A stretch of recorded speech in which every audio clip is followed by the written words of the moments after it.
We've all wondered what it would be like to live on a planet just a little bit different from ours, right? It's classic sci-fi stuff. But this isn't just a fantasy trip. This thought experiment is actually grounded in some real astrophysics. So, what if Earth had not one, but two moons? No, I mean, really think about that for a second. You step outside tonight, you look up, and instead of that familiar, lonely moon we all know, you see two of them, a pair of giant, glowing orbs just hanging up there in the dark. Sounds beautiful, right? Kind of romantic, even. But, and this is a big but, the reality of that setup, it would be anything but calm. The consequences would literally reshape our planet in the most fundamental and violent ways you can imagine. All right, so how this whole thing plays out really depends on what that second moon is like, because you could have a couple of very different scenarios here.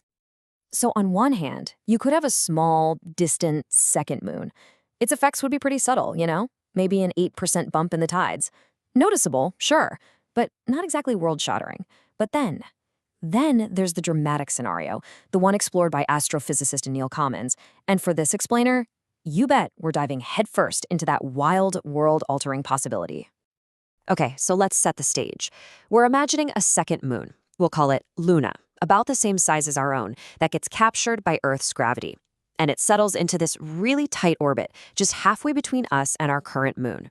This creates a system that's beautiful, for sure, super dynamic, but, and this is absolutely crucial, it's living on borrowed time. The consequences would be immediate, and they would be massive. So this second moon showing up, it wouldn't be a quiet affair, not at all. That new gravitational pull would instantly throw our planet's systems into total chaos, and it all starts with the oceans. Get this, the combined gravitational pull from two big moons would create tides 8 times higher than anything we experience today. Just let that number sink in. 8 times. So what does that even mean? Well, for starters, it means our coastlines are basically gone, uninhabitable. Cities like New York, London, Tokyo, they'd be completely scoured off the map by these relentless, gigantic tides. And we're talking about massive tidal waves, these bores, surging for miles up rivers, just obliterating everything in their path. And the chaos doesn't even stop at the shoreline. Oh no, this incredible gravitational stress is literally flexing and cracking the Earth's crust. Think constant, massive earthquakes, dormant volcanoes waking up all over the globe. The entire planet would be in a constant state of violent geological upheaval. Okay, but let's just say somehow life survives this initial violent phase. What would the new normal even look like on a world that's being constantly reshaped by gravity? Well, the most obvious difference would be the night. With two big moons up there, the night sky would be about 5 times brighter than our brightest full moon. So bright, you could literally just walk outside and read a book by moonlight. No other lights needed. And this constant twilight, it would totally rewrite the rules of evolution. I mean, think about the nocturnal bottleneck theory, the whole idea that our mammal ancestors evolved as these little creatures hiding from dinosaurs in the dark. With a night this bright, that might never have happened. Predator-prey cycles would be turned completely upside down. And those huge intertidal zones we talked about, they'd become these massive new ecosystems perfect for giant hunters. We're talking worldwide saltwater crocodiles, maybe even bigger. But the changes wouldn't just be biological, not by a long shot. Human civilization, our entire way of seeing the world, even how we mark the passage of time, all of it would be fundamentally different. Okay, check this out. It would totally mess with our calendar. See, our current moon takes about 29 and a half days to cycle, which is, where we get our month. But this new, closer moon, it would just whip through its phases in only 10 days. You'd actually be able to see it change noticeably over the course of a single evening. So, how on earth do you make a calendar with 2 different overlapping moon cycles? The whole concept of a month as we know it would become super convoluted. We'd probably have to rely on other things like a fortnight, or maybe even come up with totally new words like parmo, a partial month, just to make sense of it all. And the sky? Wow. It would be an incredible sight, but also a deadly one. All that gravitational stress from Earth would turn the inner moon into a volcanic nightmare, kind of like Jupiter's moon Io. Magma would be constantly erupting from it, shooting debris into space.